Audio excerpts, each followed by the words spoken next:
देबो गोदिया में लइका खेला देबो। Singing by Mika Sharma. कहबी त मम्मी बना देबो गोदिया में लइका खेला देबो। राखे रानी दूल्हा बना गे दूल्हा बना हमारा के रानी दूल्हा बना गे दूल्हा बना। कहबी त मम्मी बना देबो गोदिया में लइका खेला देबो। कहबी त मम्मी बना देबो गोदिया में लइका खेला देबो। हमारा के रानी दूल्हा बना गे दूल्हा बना हमारा के रानी दूल्हा बना गे दूल्हा बना। कहबी त मम्मी बना देबो गोदिया में लइका खेला देबो।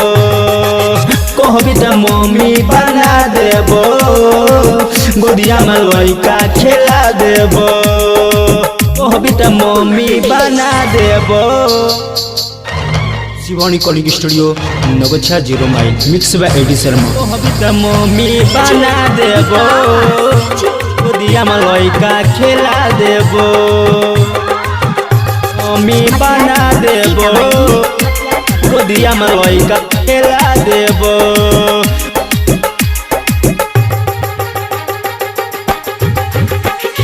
हमरा सनी मन मिलतो न दुल्हा डिबिया लेके गोरी देखले हमरा सनी मन मिलतो न दुल्हा डिबिया लेके गोरी देखले। कपड़ा लता सबटा धोइबो रात के गे सेज सजेबो। आना गे गोरी मूड बना कहबी त मम्मी बना देबो गोदिया में लइका खेला देबो। कहबी त मम्मी बना देबो गोदिया में लइका खेला देबो।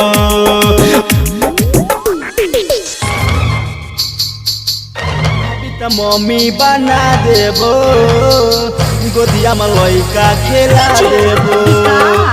कहबी त मम्मी बना देबो गोदिया में लइका खेला देबो।